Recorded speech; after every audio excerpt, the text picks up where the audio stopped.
Сәлеметсіңдер ме, құрметті оқушыларым? Бүгінгі біздің сабағымыздың тақырыбы екі айнымалысы бар сызықтық теңдеулер жүйесін графиктік тәсілмен шешу. Өткен сабағымызда біз екі айнымалысы бар сызықтық теңдеулердің орналасу жағдайларын қарастырған болатынбыз. Бірінші жағдайын еске түсіріп өтейік. Бірінші жағдайда k коэффициенттер әртүрлі болса, x-тің алдында тұрған сан 2 және 5 әртүрлі болса, онда олар міндетті түрде қиылысады. Қиылысады дегенді былай жасап қояйын. Егер берілген теңдеулердегі коэффициенттері бірдей болса, тең болса, x-тің алдындағы сандар тең болса, онда ол түзулер параллель болады.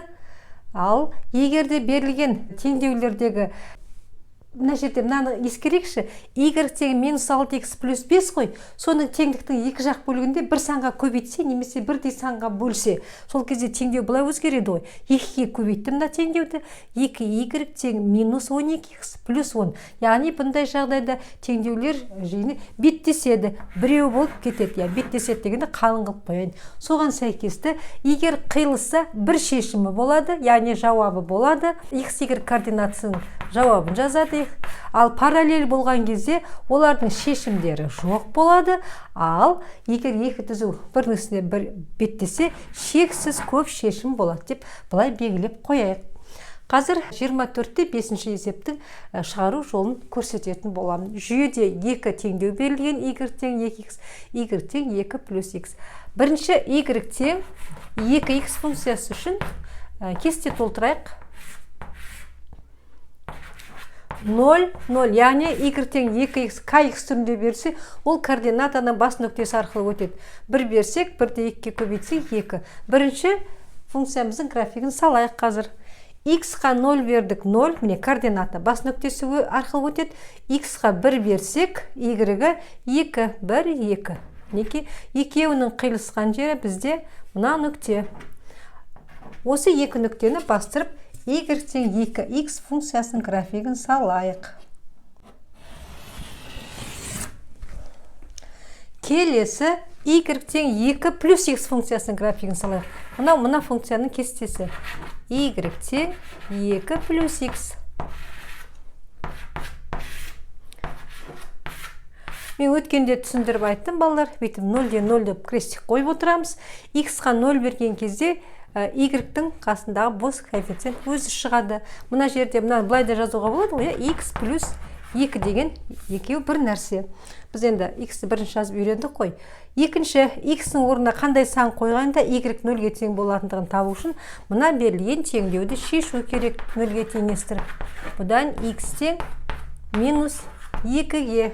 Демек, x-ның орнына минус 2 қойсақ, y-ға 0 болады екен. Осы нүктелерді салайық. X-ға 0 берсек, y-ға 2, 1, 1, 2. Мінеке, мына нүктеден өтеді екен бірінші нүктесі. Екінші X-ға минус 2 берек, 1, 2, сол жағынан. Минус 2 деген нүкте мына ғой. Сонда мына нүктелер берілген функцияның графигін осьтерін y осін және x осін қиятын нүктелер. Енді осы нүктелерді қазір бастырып жүргіземіз.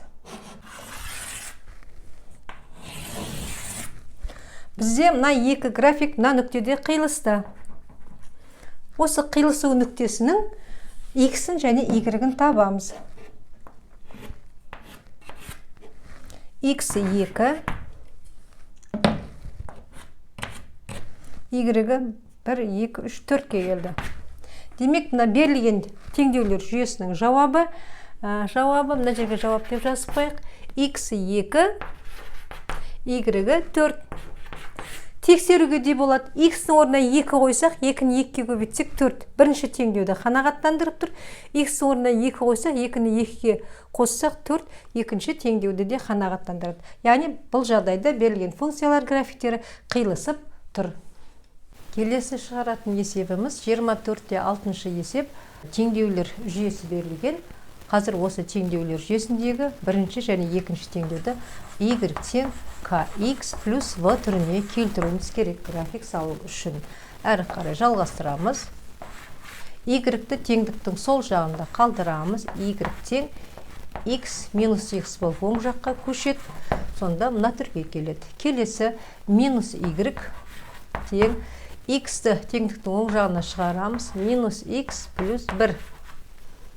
Әрі қарай Бірінші теңдеуді өз күйінше жазамыз. Екінші теңдеуді минус 1-ге көбейтіп жіберген кезде үшеуінің де таңбасы ауысады. Яғни плюс y плюс x минус 1 болып. Мінекей осы келген түрден қазір әрқайсына жеке-жеке кесте толтырып график саламыз. Y тең минус x плюс 9 функциясы үшін кесте толтырамыз. Өткенде өздеріңе үйреткендей 0, 0 деп крестик түрінде қойып аламыз. Мына жерге қойылатын сан 9. Мына тұрған сан 0 бергенде өзі шығады. Келесі, x-қа қандай санды жазу үшін 0-ды y-тің орнына қойып теңдеуді шешу керек. 0 тең минус x плюс 9. Минус x-ті теңдіктің сол жағына шығарсақ, плюс x болады, тең 9. Сонда x 9-ға тең болса, мына y 0-ге тең болады. Қазір осының графигін салайық. Бірінші нүкте 0-де 9, яғни y-гі 9, x-і 0. 1, 2, 3, 4, 5, 6, 7, 8, 9. Неке мына нүкте бізде, мынау y осы бізде. Неке мына нүкте. Келесі, x-тан 9 аламыз. 1, 2, 3, 4, 5, 6, 7, 8, 9. Неке мына нүкте.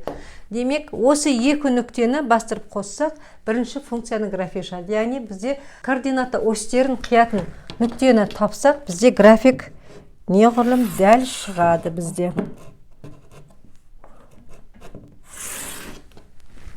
Берілген түзеуімізді салдық. Бұл түзеу бізде y тең минус x плюс 9 функциясының графигі. Келесі график y тең x минус 1 функция үшін жазамыз қазір. Кесте толтырып алайық. 0-де 0. 0-ге минус 1 тұрады. Ал мына жердегі сан табу үшін y-тің орнына 0-ді қойып теңдеуді шешу керек. Мына жерден минус 1-ді теңдіктің сол жағына шығарып жіберейік. Плюс 1 тең x болады. Бұл деген сөз x тең 1 деген не? Олай болатын болса, x-қа 1 қоямыз. Демек, бұл функция графигінің осьтерді қиятын нүктесі x осін 1 деген нүктеде, y-ті минус 1 деген нүктеде қият. Мінекей минус 1 бізде мына жерде, плюс 1 мынау. Осы екеуін қазір қиылыстырайық.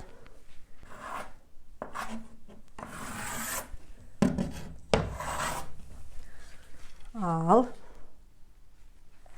мына бізде қиылысу нүктесі v нүктесі деп қояйық. Бұл біздегі функция y тең x минус 1-дің графигі. Осы қиылысу нүктесінің қазір x ордината осін және абсцисса осін қараймыз. Қазір нүктеден түсірсек 1, 2, 3, 4, мінекей 5 деген нүктенің тұсына келіп тұр екен. Штрихтап көрсетіп қояйық. Так, мына жердегі нүкте бізде. Келесі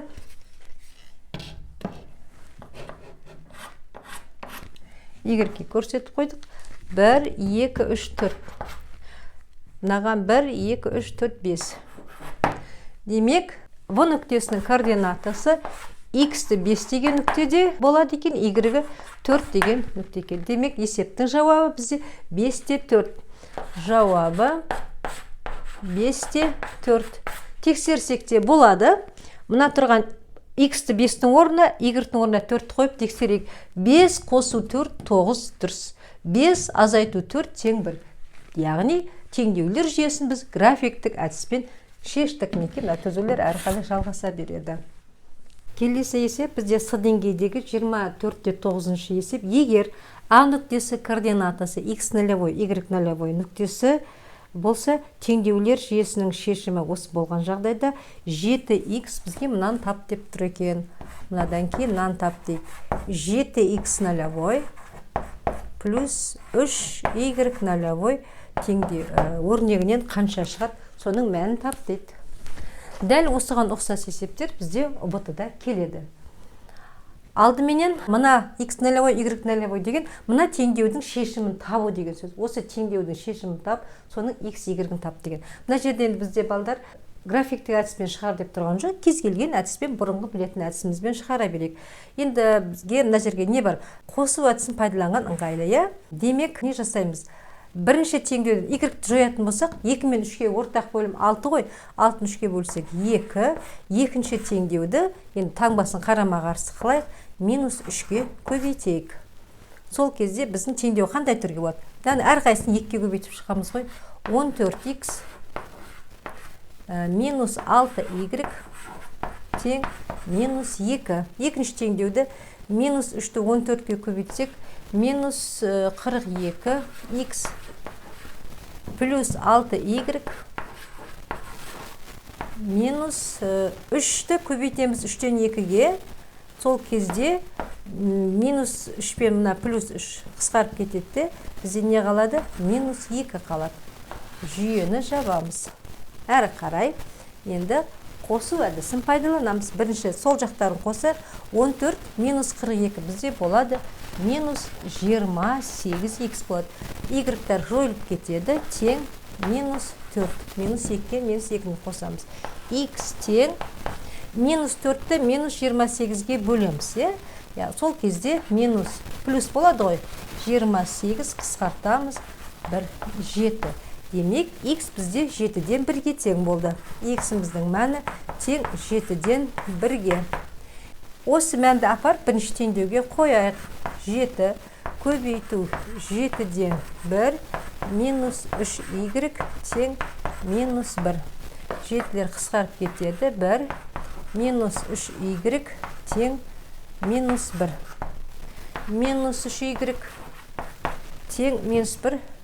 Мына 1 теңдікті оң жағы минус 1 болып шығады. Сол кезде минус 2 болады. Y тең минус 2-ні минус 3-ке бөлеміз.